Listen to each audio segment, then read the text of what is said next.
Hello guys, magandang araw po sa inyong lahat. Ito naman pong kaibigan Jake. Sa video natin ngayon, mainam po pag-usapan natin bakit overpopulation po ang Pilipinas. Nakikita po natin marami tayong kababayan na mahihirap, underemployed, maraming walang bahay, mahal na mga bilihin, kakulangan ng hanap buhay, mahirap din magpatayo ng negosyo at iba-iba pang issue. Dahil po ito sa overpopulation. Ano bang dahilan bakit overpopulated po tayo dito sa Pilipinas? Kung bago lang kayo sa channel ko at gusto nyong video na ito, paki-like lang po, share, and huwag kalimutan mag-subscribe.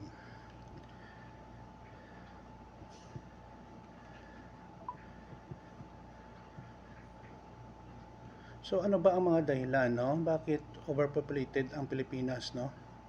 Or overpopulation?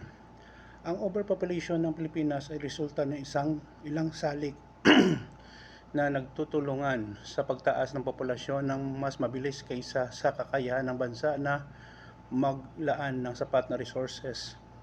Katulad po guys ng trabaho, pagkain, edukasyon, pabahay at serbisyong pangkalusugan. Narito ang mga pangunahing dahilan kung bakit overpopulated ang Pilipinas. Una guys, mataas ang birth rate, maraming ipinapanganak.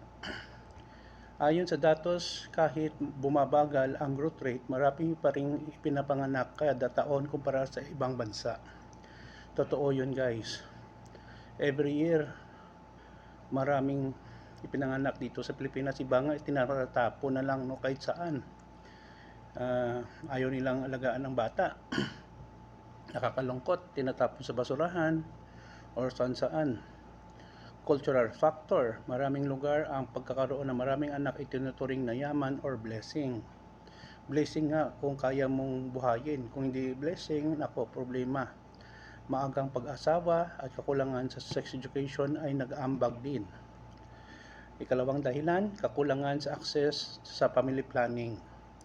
Hindi lahat ng Pilipino ay may access sa modern contraceptives or tamang kaalaman tungkol sa pagplano ng pamilya.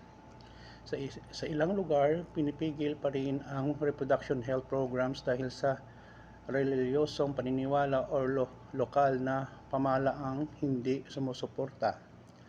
Pangatlong dahilan, kultura at religion o relihiyon. Bilang isang Catholic majority country, malaki ang impluwensya ng simbahan sa isyu ng birth control. Ayaw nila.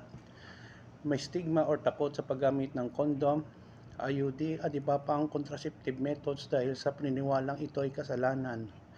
Totally wrong. Ang paggamit ng contraceptives ay hindi po kasalanan guys, para sa akin.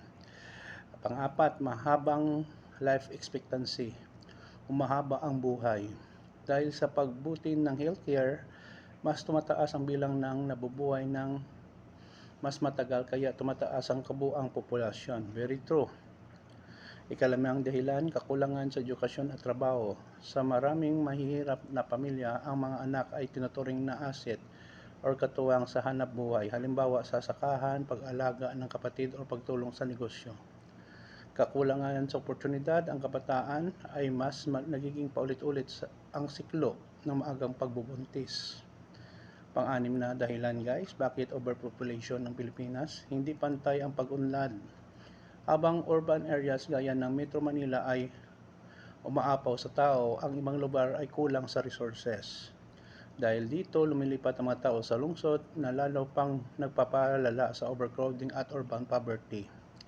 Ikapitong dahilan, maagang pagbubuntis at kakulangan sa sex education. Tignan ko lang guys, dito sa mga schools dito ng pampubliko at private, hindi tinuturo guys ang sex education. Hindi ko alam kung anong dahilan. Ayon sa mga pag-aaral, dumadami ang teen pregnancies sa Pilipinas.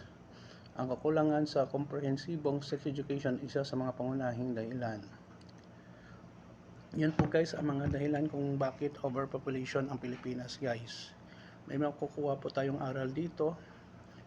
Pagplano sa pamilya. Ikalawa, paghanap ng mabuting pangkabuhayan para masuportahan ang ating pamilya at iba pa.